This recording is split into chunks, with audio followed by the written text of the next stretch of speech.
So what went so wrong, not just with that final frantic evacuation, but during the 20 years of peace building in Afghanistan? Let's ask Romain Malejacq. He's a professor of political science and the author of Warlord Survival, the Delusion of State Building in Afghanistan. Thanks for your time today on France 24. First of all, you call it the delusion of state building. What are your reflections today then on the legacy of what started out as a war by the United States, but morphed pretty quickly into a peace-building mission in the country? Well, initially it wasn't a state-building mission, right? It was created, or it was started because of 9/11, and it was a counterterrorism mission. Quickly turned into a state-building mission, and we can see that state was a shell, that was a facade, right? Because we see what happened with the army. The army just collapsed in a matter of weeks. So we can see that there was no state to speak of as soon as the international community was out. I'm just wondering whether you think that an intervention in that way could ever have worked in building a sort of stable, peaceful government in Afghanistan, or is it actually impossible to use war to build a peaceful nation?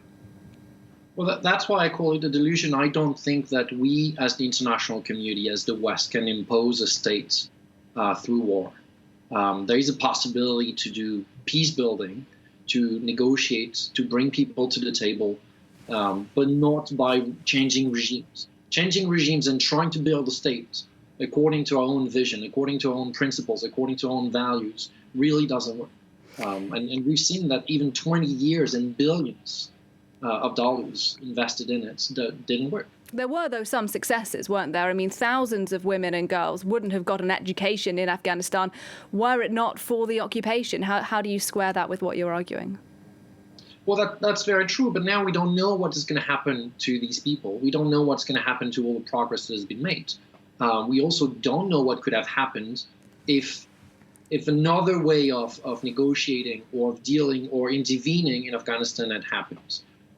It's very true that the population in Afghanistan has changed. It's more urban, it's more westernized, it's more liberal, especially in the cities. And these are concrete gains that might actually have an impact on what's going to happen now, because we see that the population is not willing to accept the Taliban the same way it was in the 1990s. So where does that leave the Taliban in terms of now trying to govern this vast country? As you say, it has less support than it appears to have done in the 90s. Can it control Afghanistan in a security sense, in a social sense as well? Well, it's going to be very difficult. I mean, they face a huge economic crisis, so they're going to have to fight for economic aid.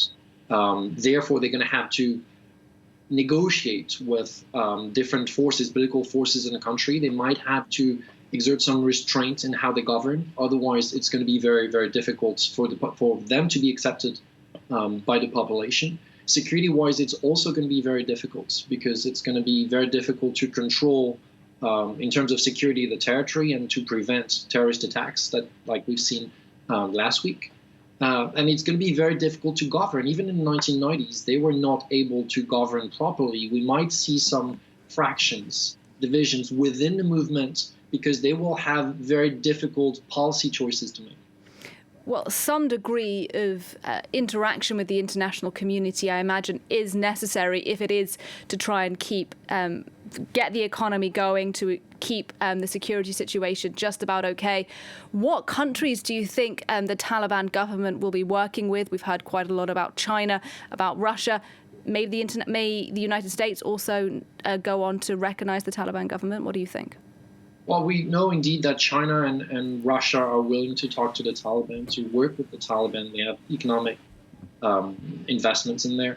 Pakistan, Iran, Qatar will be most likely talking to the Taliban and having good relationships with the Taliban. And we know from the Doha Agreement in 2020 that the U.S. government was willing to engage with the Taliban as long as the dialogue, the negotiations were going through.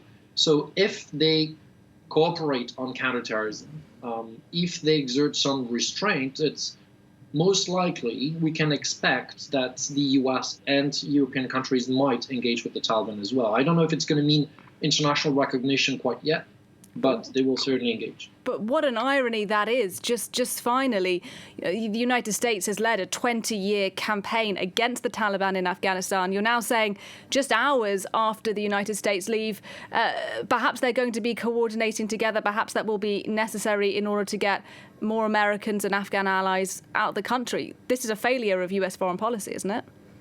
Well, it's a huge failure. I mean, back in 2001, 2002, the Taliban leaders were already asking for amnesty. The U.S. refused. The Bush administration refused. 10 years later, people were starting to argue that we as the international community should negotiate with the Taliban, and the U.S. was not willing to do that until very, very late in the process. So we can see that it's been 20 years, and finally there is the acceptance from the U.S. government that the U.S. Army was not going to defeat the Taliban. All right, Romain Malejacq, we'll have to leave it there, but I want to thank you very much indeed for talking to me on France 24 this afternoon. Romain Malejacq there for you, the author of Warlord Survival, The Delusion of State Building in Afghanistan.